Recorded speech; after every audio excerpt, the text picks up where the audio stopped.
అండి welcome back to our channel Priya heartful life. అందరూ ఎట్లున్నారు? బాగున్నారా? నేనైతే చాలా బాగున్నాను. మీరందరూ కూడా బాగుండాలని నేను మనస్ఫూర్తిగా అయితే కోరుకుంటున్నాను. ఈ రోజు అయితే నేను నా ఈవినింగ్ రొటీన్ అయితే షేర్ చేసుకుంటా. అందరికీ ముందుగా ఒక విషయం అయితే చెప్పాలనుకుంటున్నా. అయితే మంత్స్ని ఎలా క్యాలిక్యులేట్ అదే ప్రెగ్నెన్సీ మంత్స్ని ఎలా క్యాలిక్యులేట్ చేసుకుంటారు అని కొంతమంది అయితే అడుగుతున్నారు. అది నేను క్లారిటీగా మీకు చెప్పలేను. కాకపోతే నేను యాప్స్ ఉంటాయి కదా, ఆ యాప్స్ అయితే యూజ్ చేస్తాను అనమాట. నేను ఏం యూజ్ చేస్తాను అనేది ఇక్కడ పక్కన అయితే యాడ్ చేస్తాను. అక్కడ ఎల్ఎంపి కానీ ఈడీడీ కానీ ఏదైనా తెలిసింది అక్కడ పెట్టిన అదే రైట్ చేసినాం అనుకోండి, మనకి ఎన్ని మంత్స్ ఎన్ని వీక్స్ అన్నీ కూడా క్లారిటీగా వచ్చేస్తాయి అనమాట. అందుకోసం నేను ఆ యాప్ని అయితే యూజ్ చేస్తాను. నేను ఇక్కడ పిక్స్ అయితే యాడ్ చేస్తాను, చూడండి.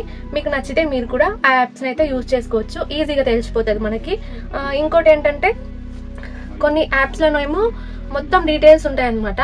కొన్ని యాప్స్లోనేమో జస్ట్ మనకి ఎన్ని మంత్స్ ఎన్ని వీక్స్ అది మాత్రమే తెలుస్తుంది. నేను అది మాత్రమే ఎక్కువగా యూజ్ చేస్తాను. ఇంకా డైరెక్ట్గా మాట్లాడలేను, పోయి పని చేసుకుని. నేను ఇంతకుముందు వీడియో తీసాను కదా, అందులో అయితే చెప్పాను అనుకుంటా, అప్పట్లాగా ఆయాసం లేదు ఏది లేదు, చాలా ఫ్రీగా ఉన్నానని చెప్పిన. కాకపోతే ఎందుకో తెలీదు, ఒక 3 days నుంచి అస్సలు కంఫర్ట్గా లేదు. నిజానికి ఈ రోజు నాకు 9 పడ్డాయి. అయితే 3 days నుంచి నిద్ర లేదు. లేస్తే చాలు కళ్ళు తిరిగినట్టు, తాగినోళ్ళకి పెయ్యూగినట్టు మొత్తం ఊగుతుంది అనమాట. అస్సలు నిద్ర రావట్లేదు. నైట్ టైం కానీ డే టైం కానీ అసలు నిద్ర రావట్లేదు. ఎందుకో అసలు కంఫర్ట్గా లేదు. మళ్ళీ ఆయాసం లాగా ఫీల్ అవుతున్నాను నేను, ఎందుకో తెలియదు. ఇంకొక 1 week తర్వాత హాస్పిటల్కి అయితే వెళ్ళాలి. ఇప్పుడైతే మనం ఈవినింగ్ రొటీన్ చూసేద్దాం. అంటే నేను ఇప్పుడు ఏమేమి చేస్తాను అనేది మీకు చూపించేస్తాను. పదండి. అమ్మ అయితే వచ్చేసిందనమాట. అందుకు నాకు చాలా ఫ్రీగా ఉందని చెప్పుకోవచ్చు. నాకు ఎక్కువగా ఇబ్బందిగా అనిపించింది గిన్నెలు తోమటం ఒక్కటే. ఎందుకంటే కూర్చొని గిన్నెలు తోమటం అనేది చాలా ఇబ్బందిగా అనిపించేది. ఉదయం మొత్తం బాగా ఎండగొట్టింది, ఇంకా సాయంత్రం కాగానే ఫుల్గా వర్షం పడిపోయింది. నైట్ కూడా అంతే, అసలు నైట్ మొత్తం వర్షం పడుతూనే ఉంది. నేను మా పెద్దోడే ఉన్నాము, మా చిన్నోడేమో మా అత్తమ్మోళ్ళ ఇంట్లోకి పోయిండు. ఇంకా వర్షం స్టార్ట్ అయింది, ఇంకా అక్కనే పడుకున్నాడు. ఇంకా మా ఆయనేమో కోళ్ళ బండి వస్తుందనేసి, అదే కోళ్ళు పోతున్నాయి అన్నమాట ఇప్పుడు. ఇంకా కోళ్ళ బండి వస్తుందనేసి కోళ్ళపారం దగ్గరికి వెళ్ళిపోయిండు. ఇంకా అంత వర్షంలో ఆ ఉరుములకి మెరుపులకి నేను మా పెద్దోడే ఉండాల్సి వచ్చింది. మా పెద్దోడేమో ఫుల్గా నిద్రపోయిండు. వాకిట్లో అయితే అసలు ఫుల్ పాకుర పట్టేసింది. నడిచేటప్పుడు కొంచెం చూసుకొని నిదానంగా నడవాలి, లేదంటే జారుతుంది. వేడి నీళ్ళు అయితే ఈ కెటిల్లోనే కాచుకుంటున్నాము స్నానాలకి కూడా. అంటే ఇప్పుడు వర్షాలకి పొయ్యి ముట్టియాలన్నా కూడా చాలా టైం పడుతుంది. కట్టెలు అంటుకునేది చాలా కష్టం కదా, అందుకే ఈ కెటిల్లోనే కాగబెడుతున్నా. ఒక్కసారి కాకుండా ఒక 4-5 సార్లు కాగబెట్టుకుంటే అయిపోతుంది. ఇంకా ఈవినింగ్ అయితే టీ అయితే పెడుతున్నాను. నేను 2 days నుంచి నిద్ర లేదు అని చెప్పిన కదా. ఒక రోజు నైట్ మొత్తం అసలు నిద్రనే లేదనమాట, అసలు నిద్ర పట్టలేదు. నెక్స్ట్ డే మార్నింగ్ కానీ లేదంటే మధ్యాహ్నం టైంలో కానీ కనీసం ఈవినింగ్ అయినా సరే పడుకుందామని చాలా ట్రై చేసిన, కనీసం అప్పుడు కూడా అస్సలు నిద్ర పట్టలేదు. ఇంకా నెక్స్ట్ డేకి ఇంకా భరించలేకపోయినాను అనమాట. అంటే నిద్ర పోకపోతే అసలు ఎట్లుంటుంది మనకు, కళ్ళు మొత్తం మబ్బులుగా ఉన్నట్టు, మొత్తం వాసినట్టుగా, ఫ్రీగా ఉండదు, కంఫర్ట్గా ఉండదు. కళ్ళు తాగిన వాళ్ళు కనుక తూలుతున్నట్టుగా అనిపించటము, తిన్నా సరే కానీ కళ్ళు తిరుగుతున్నట్టుగా ఎట్లెట్లనో ఫీలింగ్స్ ఉండే. 2-3 days నిద్ర లేదు కదా. ఇంకా ఈ వ్లాగ్ తీసే రోజు చూడండి, అంటే అమ్మ వచ్చే రోజు నేను ఉదయం పడుకుంటే, ఉదయం తినేసి 10కేమో పడుకున్నాను. ఇంకా మధ్యాహ్నం 1-2 అయ్యింది లేచేసరికి. అంతలా నిద్రపోయినా. నేనే కాదు, నాతో పాటు ఇక మా చిన్నోడు కూడా సేమ్ నా లెక్కనే అన్నాడు. మా వారైతే కనీసం డిస్టర్బ్ చేయటం లేపటం ఏది చేయలేదన్నమాట. అంటే 2 days నుంచి మా ఆయన ఊరికే అడుగుతున్నా, నాకు నిద్ర వస్తలేదు ఎట్లా అని ఊరికే బుర్ర తింటున్నా. నేను పడుకొనే ఉన్నా, ఎప్పుడో చేపలు తెచ్చిండు, రాకిండు, కట్ చేసి ఫ్రిడ్జ్ లో పెట్టిపోయిండు. అంతలా నిద్రపోయినా అసలు కనీసం కింద చేప గాని దుప్పటి గాని అసలు ఏది వేసుకోలేదు. బండల మీదనే ఒక మెత్తేసుకొని పడుకున్నాను. ఇంకా అంతే ఫుల్గా నిద్రపోయినా. పడుకొని లేచిన తర్వాత ఇంకా నాకైతే చాలా ఫ్రీగా అనిపించింది. ఇంకా ఫ్రెష్ అప్ అయిపోయిన తర్వాత ఇంకా ఫ్రీగా అనిపించింది అనమాట. ఇంకా ఇక్కడైతే చేపల కోసము మసాలా అయితే కలుపుతున్నాను. చేపల్ని కాసేపు కలిపేసి ఫ్రిడ్జ్లో పక్కన పెట్టేసుకుంటే కాసేపు కారం అయితే పడుతుంది కదా చేప ముక్కలకి.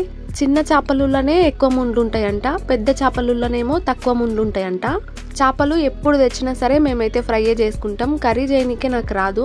ఒకవేళ చేసినా కూడా మాకు తినాలనిపించదు అనమాట. తింటే మా వారు ఒక్కరే, ఇంకా నాకైతే అస్సలు తినబుద్ధి కాదు. ఇక పిల్లలు తింటారో లేదో తెలియదు, ఎందుకంటే ఇంతవరకు వండి పెట్టలేదు కూడా వాళ్ళకి. మ్యారేజ్ అయ్యి 6 years అవుతుందేమో, ఇప్పటి వరకు నేను అసలు చేపల కూరనే చేయలే. నా ఫేస్ని నేను చూసుకుంటే నాకు ఏదోలా ఉంది అసలు. అంటే ఈ టైంలో ఫేస్ వాస్తుంది కదా, అందుకోసం నాకు నేనులాగా అనిపించట్లేదు అసలు. నాతో చాలా మంది అన్నారు ఫేస్ వాసుడేమో కానీ ముక్కు వాసింది అన్నారు. ఇంతకు ముందు నాకేం అనిపించలేదు, కానీ ఇప్పుడు నాకు అనిపిస్తుంది. అద్దం దగ్గరికి వెళ్ళి చూసుకుంటే నా ఫేస్ మొత్తంలో నా ముక్కే బాగా వాసినట్టుగా నాకు అనిపిస్తుంది. మా నాన్నగారు బొజ్జలు ఉన్నప్పుడు అయితే అసలు ఫేస్ వాయటం కానీ కాళ్ళు వాయటం కానీ అసలు ఏది లేదు. నేను ప్రెగ్నెంట్నా కాదా అన్నట్టుగా ఉన్నానన్నమాట. సింపుల్గా పొట్ట కూడా ఎక్కువ కనిపించేది కాదు, బక్కగానే ఉన్నా. మా చిన్నోడు బొజ్జలు ఉన్నప్పుడేమో కొద్దిగా లావైపోయినా, ఫేస్ కూడా వాసినుండే, కాళ్ళు కూడా వాసినుండే జర్రా. డెలివరీ తర్వాత కూడా ఒక 1 month వరకు నా ఫేస్ వాసినట్టుగాను అట్లనే ఉండిందనమాట. సేమ్ సెకండ్ టైము ఎట్లా ఉన్నానో ఇప్పుడు కూడా అట్లనే ఉన్నా.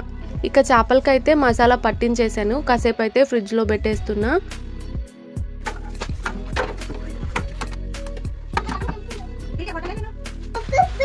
ఒక 20 minutes తర్వాత అట్లా ఇక మళ్ళీ తీసుకొని కాలుద్దామని అయితే తీసుకుంటున్నా. ఫుల్గా గాలి పెడుతుంది, ఇంకా ఎప్పుడు కరెంట్ పోయేది తెలియదు, ఇంకా వస్తుందా లేదా అన్న గ్యారెంటీ కూడా లేదు. ఆల్రెడీ వాన చినుకులు స్టార్ట్ అయినాయి, అందుకే తొందరగా పెట్టుకున్నాను అనమాట. లేకుంటే లేట్గా చేసుకునేదాన్ని. అనుకుంటూనే ఉన్నాము, ఇంకా కరెంట్ పోయింది. నాకు చేపల ఫ్రై కూడా మంచిగా చేయనికి రాదేమో అని నా ఫీలింగ్. ఎందుకంటే కొంతమంది ఒట్టిగా చేస్తారనమాట, ఒట్టిగా కాలుస్తారు. అది ఎట్లా కాలుస్తారో ఏమో, లోపల అనేది అంత మెత్తగా అనిపించదు. ముందు కూడా నములుక తింటారనమాట, అట్లా కాలుస్తారు. నేను ఎంత ట్రై చేసినా అట్లా రానే రాదు. పైననేమో మాడిపోయినట్టుగా ఉంటుంది, లోపలనేమో మెత్తగానే ఉంటుంది. టేస్ట్ వరకు బాగుంటుంది, కాకపోతే నేను ఒట్టిగా చేయాలనుకొని ట్రై చేస్తాను. మా అత్తమ్మ చేస్తుంది, ఒట్టిగా చేస్తుంది అనమాట. ముండ్లు కూడా సన్న సన్న ముండ్లు ఉంటాయి కదా, అవైనా కూడా నములుకొని తింటారనమాట, అట్లా చేస్తుంది. కానీ నేను చేసినవి కొంచెం లోపల మెత్తగానే ఉంటాయి. వీటిని అయితే కడగటము కష్టమే, కాల్చటము కష్టమే, తినటము కష్టమే, కానీ హెల్త్కి మాత్రం చాలా మంచిది. ఇంకా నా లెక్క 4 కళ్ళు ఉన్న వాళ్ళకైతే ఇంకా మంచిదేమో. అసలు మ్యారేజ్కి ముందైతే నాకు ఈ చేపలు అలవాటే లేదు, నాకు అసలు స్మెల్ కూడా పడేది కాదు. అలాంటిది మ్యారేజ్ తర్వాత మా ఆయన అలవాటు చేసేసిండు. ఇప్పటికైనా సరే ఫ్రై మాత్రమే తింటా, కాకపోతే ఎక్కువగానే తింటా. మ్యారేజ్ తర్వాత నేను మారిపోవటము, నా రూపురేఖలు మారిపోవటమే కాదు, నా తిండి కూడా మారిపోయింది. నాన్ వెజ్ అనేది మేము చాలా తక్కువ తినేటోళ్ళము, కానీ ఇంకా ఇక్కడికి వచ్చిన తర్వాత కొంచెం ఎక్కువగానే తినాల్సి వస్తుంది. ఇంకా ఇప్పటికీ నన్ను తిడతారు, మటన్ తినవు, ఏది తినవు అని. పెండల పురుగు లెక్క బలమే లేవు, మటన్ తినాలని చెప్తారు. మా చిన్నోడైతే చేపలు చూపి అని ఒకటే సతాయిస్తుండు. అందుకే ఇక వానికి ఎత్తుకొని అయితే చూపించేసిన. కరెంటు లేకపోయినా ఇంకా ఫోన్ లైట్ పెట్టుకొని అయితే చేసేసిన. మరీ ఎక్కువ తేలేదు, కొన్ని తెచ్చిండు కాబట్టి బతికిపోయినా. అంటే కాల్చే పని తొందరగా అయిపోయిందనమాట. ఇందులో కూడా సన్నగా కట్ చేసినవి మంచిగా కాలినాయి. ఇంకా కొద్దిగా లావు ఉంటాయి కదా, అవి మాత్రం లోపల మెత్తగానే ఉంటాయి. ఇక్కడైతే నేను రైస్ ఫేస్ ప్యాక్ అయితే ట్రై చేస్తున్నా. ఇంతకు ముందు కూడా ట్రై చేసిన, నాకు చాలా మంచిగా అనిపించింది, అందుకే ఇప్పుడు కూడా ట్రై చేస్తున్నా. కొన్ని బియ్యం అయితే ఒక 1/2 hour ముందు అయితే నానబెట్టుకున్నాను. ఇందులో కూడా ఎక్కువ వాటర్ వేయకుండా కొద్దిగా వాటర్ వేసి అయితే నానబెట్టేసుకున్నాను. ఇంకా కరెంట్ రాగానే ఆ బియ్యాన్ని అయితే మిక్సీ పట్టేసుకున్నా. మెత్తగా స్మూత్ గా అయితే పట్టుకోవాలి. ఈ రైస్ ఫేస్ ప్యాక్ అనేది ఈ విధంగానే కాదు, 3-4 విధాలుగా చేసుకుంటారు. ఇంకా అది మీ ఇష్టము, ఒక్కొక్కసారి ఒక్కొక్కలాగా ట్రై చేసినా కూడా ఏం కాదు. ఏది మంచిగా మనకు రిజల్ట్ అనిపిస్తుందో అది చూస్ చేసుకోవాలి. కొంతమందికి నిమ్మకాయ వేసుకుంటే ఫేస్ అనేది ఇచ్చింగ్ వస్తుంది అనమాట, దురద పెడుతుంది. అలాంటి వాళ్ళు వేసుకోకపోవటమే బెటర్. ఇంకా నేను ఇక్కడ తేనె అయితే వేసుకుంటున్నాను. ఇవేవి వద్దు మాకు అనుకుంటే జస్ట్ పెరుగు కూడా వేసుకోవచ్చు. నాకు అందుబాటులో ఏముంటాయో నేను వాటితో అయితే ఫేస్ ప్యాక్ వేసుకుంటున్నాను. ఇంకా అవి వేసుకున్న తర్వాత బాగా మిక్స్ చేసేస్తున్నాను. ఇంకా దీన్ని కూడా కాసేపు ఫ్రిడ్జ్లో అయితే పెట్టేసుకుంటా. మరీ ఎక్కువ కూల్ కానవసరం లేదు, జస్ట్ కొంచెం చల్లగా ఉంటే చాలు. ఫేస్కి చల్లగా తగులుతుంది కదా, అలాగా చల్లగా ఉండే విధంగా అయితే కాసేపు అయితే పెడుతున్నా, ఒక 10 minutes అంతే. అంతలోపు నేను ఒక ప్రోడక్ట్ చూపిస్తాను మీకు. ఫ్లిప్కార్ట్లో తీసుకున్నాను, హ్యాండ్ బ్యాగ్ కాదు, స్లింగ్ బ్యాగ్. నాకు బ్యాగ్స్ అంటే అదో రకం పిచ్చి ఉంది కదా అని మరీ ఎక్కువ ఏం కొనను, ఎప్పుడో ఒకసారి కొంటూ ఉంటా. ఎక్కువ అంటే జాతరలకు వెళ్ళినప్పుడు తీసుకుంటా, అక్కడ ప్రైస్ తక్కువనే ఉంటది, క్వాలిటీ కూడా మంచిగా ఉంటది. అయితే ఇదేంటంటే జస్ట్ ఫోన్ పెట్టుకోనికే, పైసలు పెట్టుకోనికే అంతే. సేమ్ ఇలాంటిదే మా అక్కతో ఉంది, నాకు చాలా నచ్చింది అనమాట. పెద్దగా మోసుకపోయే కంటే ఇట్లా చిన్న మోసుకపోవటం చాలా బాగా అనిపిస్తుంది.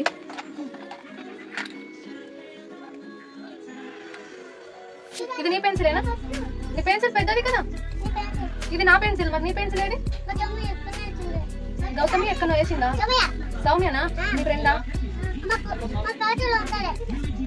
నువ్వు రోజు ఒకటి పోగొట్టుకుని రా అని ఒకసారి ఫోన్ ఇవ్వవా ఓపిలగా ఓపిలగా ఒకసారి ఫోన్ ఫోన్ ఒకసారి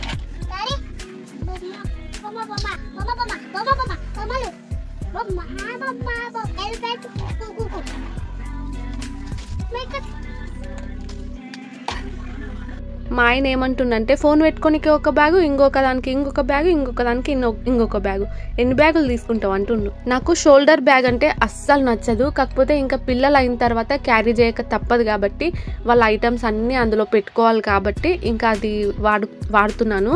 అది కూడా జిబ్బు ఫెయిల్ అయింది. నేను తీసుకుందాం అనుకున్నాను కానీ వీలు పడలేదన్నమాట. ఫోన్లో అయితే చాలా చూసాను కానీ పెద్ద సైజు వస్తుందో రాదోలే ఎందుకు బయట తీసుకుందాం అన్నట్టు ఫోన్లో అయితే ఆర్డర్ పెట్టుకోలేదు. ఇంకొక స్లింగ్ బ్యాగ్ ఉంది, అది కూడా మీరు చూసే ఉంటారు కదా, నేను ఎప్పుడు వాడేదే. అదైతే మహబూబ్ నగర్ లో ఉరుసు జరిగినప్పుడు జాతరలో తీసుకున్నాను. ఎవరి పిచ్చి వాళ్ళకి ఆనందం అన్నట్టు ఇక నా పిచ్చి నాకు ఆనందం. పాపం ఎప్పుడు చేపలు చేసినా సరే మా ఆయనకైతే ఒక డ్యూటీ పడుతుంది. ఏం తింటున్నావు గుండు? ఏంటిది అది? ఏంటిది నాని అది? ఇప్పుడు చెప్పు ఏంటిది అది? చేప తింటున్నావా? నాకు మళ్ళా నాకు గుండు ఇస్తావా? ఒకటి నాకు ఇస్తావా గుండు? ముందు వచ్చుకుంటాయిరా. పాపం ఎప్పుడు చేపలు చేసినా సరే మా ఆయనకు ఒక డ్యూటీ పడుతుంది, పిల్లలకు తినిపించేది. ఈ చేపల ఫ్రై అనేది నాకు కూడా ఫేవరెట్ అయిపోయింది. కాకపోతే తినటం చాలా కష్టము, తిననికే బరువయ్యే తినాలనిపించదు. మా చిన్నోడు ట్రైపాడ్ కి ముందలు పోయి డాన్స్ చేస్తుండనమాట. ఫోన్ ఏడ కిందేస్తాడు అని నాకు భయం అవుతుంది. నిజంగా వాడు సావు డప్పు వినిపించినా సరే డాన్స్ చేస్తాడు. ఇంకా చేపలు అయితే తిన్నా ఇంకా స్టమక్ ఫుల్ అయిపోయింది అనమాట. ఇప్పుడు ఫేస్ ప్యాక్ అయితే పెట్టుకుంటున్నా. దానికంటే ముందు ముఖం అనేది మంచిగా కడుక్కోవాలి. నేను ఆల్రెడీ కడిగేసుకున్నాను.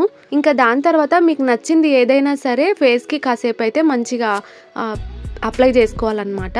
అంటే కొంతమంది ఆలుగడ్డ వాడతారు, కొంతమంది ఏమో నిమ్మకాయ యూజ్ చేస్తారు, కొంతమంది పెరుగు, అట్లా మీరు ఏదైనా సరే యూజ్ చేసుకోవచ్చు. ఇక్కడైతే నేను చక్కెర అలాగే టమాటా అయితే తీసుకొని ఫేస్ కి మంచిగా అప్లై చేసుకుంటున్నా. ప్రెగ్నెన్సీలో ఉన్నప్పుడు మన హెల్త్ తో పాటు మన మీద కూడా మనం కేర్ తీసుకోవాలి. కొంతమందికి ఫేస్ బ్లాక్ అయిపోతుంటది, కొంతమందికి ఏమో ఫేస్ మంచిగా అవుతుంది, కొంతమందికి ఏమో మెడ బ్లాక్ అవుతుంది. ఫస్ట్ టైము సెకండ్ టైము గుర్తులేదు కానీ నాకు కూడా మెడ అనేది బ్లాక్ అయినిండే.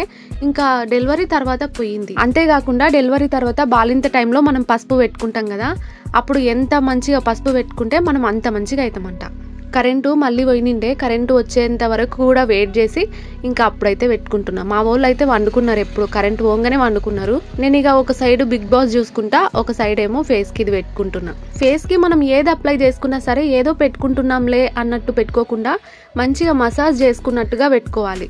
ఇంకా అది అప్లై చేసుకున్న తర్వాత ఒక 5 minutes లోనే చల్లనీళ్ళతో అయితే కడిగేసుకున్నాను.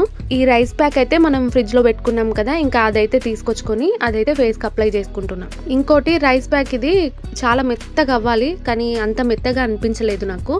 మిక్సీ ఎందుకో పడుతుంటే నాకు అసలు భయం అవుతుంది, షాక్ కొడుతుందేమో అన్నట్టుగా అనిపిస్తుంది అనమాట. వైబ్రేట్ అవుతుంది నా హ్యాండ్ అనేది. అట్లా భయం వేసి నేను ఏదో మీదగా పట్టేసిన. అది కొందాం అనుకొని కొన్ని వస్తువులు అయితే కొన్నాను కానీ ఈ మిక్సీ కొనటం మాత్రం అసలు వీలే పడతలేదు. అబ్బా బియ్యం నానబెట్టి మిక్సీ బట్టి చేసుకోవాలా అనుకునే వాళ్ళు రైస్ ఫ్లోర్ ఉంటుంది కదా, బియ్యం పిండితో కూడా చేసుకోవచ్చు. లేకుంటే గనక బియ్యంని అన్నంలాగా ఉడకబెడతారు కదా, అట్లా ఉడకబెట్టి కూడా చేసుకుంటారు. అది నేను ఇంకొక వీడియోలో చూపిస్తా. అట్లా ఇంకా మంచిగా అనిపిస్తుంది. ఏదైనా సరే మనము 1 రోజు 2 రోజులకు వాడితే రిజల్ట్ అనేది రాదు. మీరు హెయిర్ ఆయిల్ అయినా తీసుకోండి, ఫేస్ ప్యాక్లు అయినా తీసుకోండి, ఇంకా ఏదైనా సరే 1 రోజు వాడి ఏంటి తేడా లేదు అనుకుంటే మాత్రం రాదు. కొంతమంది ఫేస్ క్రాస్ గా పెట్టేందుకు మాట్లాడతావు అని అడుగుతారు. నేను డైరెక్ట్ గా మాట్లాడేటప్పుడు వాయిస్ వినిపించాలని కాస్త దగ్గరగా కూర్చుంటాను కదా, కెమెరాకు దగ్గరగా కూర్చొని ఫేస్ స్ట్రైట్ గా పెడితే సేమ్ నాకు దయ్యం ఫీలింగ్ వస్తుంది, అందుకోసమని క్రాస్ గా పెడతాను అనమాట. ఇంకా ఫేస్ కి మొత్తం అప్లై చేసుకున్న తర్వాత అది ఆరే వరకు కూడా ఇంకా ఫేస్ ని వదిలేయాలి. ఫేస్ ప్యాక్ అయితే మొత్తం ఆరిపోయింది. ఇంతగానం కూడా ఆరిపోవాల్సిన అవసరం లేదు, మామూలుగా ఆరితే చాలు. నేనే కొంచెం లేవనికే బద్ధకం అయ్యి అట్లే కూర్చున్నా. ఇక కూల్ వాటర్ తోటి అయితే మంచిగా మసాజ్ చేస్తున్నట్టుగా రుద్దుతూ అయితే కడుక్కోవాలి. నైట్ టైము ముఖం కడుక్కోవాలి అంటే కనుక కొంచెం ఫాస్ట్ గా చేసుకుంటాను అనమాట. కానీ ఈరోజు కాస్త లేట్ అయింది. కొంచెం లేట్ గా కడుక్కున్నా సరే తుమ్ములు రావటము సర్దవటము అవుతుంది నాకు. ఇంకా ఏదో అలా అప్పుడప్పుడు ఇట్లా ఫేస్ ప్యాక్లు కూడా ట్రై చేస్తూ ఉంటాను. నాతో ఒక బుక్ ఉండే, అందానికి అద్భుతమైన చిట్కాలు అని. అది ఎక్కడ పెట్టానో గుర్తులేదు. అందులో అయితే అసలు చాలా టిప్స్ ఉన్నాయి. నేను అప్పుడప్పుడు అందులో చూసుకొని మంచిగా ట్రై చేసేదాన్ని అనమాట. కాకపోతే ఏంటంటే నాలాగా గుర్తొచ్చినప్పుడే కాకుండా కొంచెం కంటిన్యూస్గా మంచిగా వాడినాం అనుకోండి ఖచ్చితంగా రిజల్ట్ ఉంటుంది. నాలాగా గుర్తొచ్చినప్పుడే పెట్టుకుందాం అనుకున్నాం అనుకోండి, ఇంకా ఎప్పుడో ఒకసారి పెట్టుకుంటే ఇంకా కొంచెం అంత తొందరగా రిజల్ట్ అయితే ఉండదన్నమాట. ఇప్పుడే ముఖం కడుక్కున్నాను కదా, చాలా ప్రశాంతంగా అనిపించింది అనమాట. కూల్గా ఇక పడుకుందాం అనుకున్నానో లేదో స్టమక్ పెయిన్ స్టార్ట్ అయింది. ఫుల్గా చేపలు తినేసిన కదా, అందుకోసం పెయిన్ వస్తుందేమో అనుకున్నాను. అసలు నడవటానికి రావట్లేదు, కూర్చోటానికి రావట్లేదు, పడుకుందామన్నా కూడా పెయిన్ వస్తుంది అనమాట. చాలాసేపు కష్టపడి అట్లనే వాకింగ్ చేసిన, వాటర్ తాగినా తగ్గట్లేదు. స్టమక్ అనేది టైట్ అయిపోయింది. అసలు నేనైతే నాకు నిజంగా అసలు పెయిన్స్ స్టార్ట్ అవుతున్నాయేమో అని అనిపించింది. కాకపోతే ఈ టైంలో ఫాల్స్ పెయిన్స్ కూడా వస్తుంటాయి కదా, అందుకోసం అవేమో అనుకొని ఇంకా అక్కడ ఇక్కడ వాకింగ్ చేస్తూ తిరుగుతూ ఉన్నానన్నమాట. చాలాసేపు వాకింగ్ చేసిన తర్వాత ఇంకా కాసేపు ఇట్లా అడ్డం పడుకున్నాను అనమాట. తగ్గిపోయింది. నాకు తెలిసిన వాళ్ళని అడిగితే చేపల వల్ల కాకపోవచ్చు, ఫాల్స్ పెయిన్స్ ఏమో అన్నారనమాట. ఓకే అండి, వీడియో నచ్చితే లైక్ చేయండి. మరొక వీడియోతో మళ్ళీ కలుస్తా.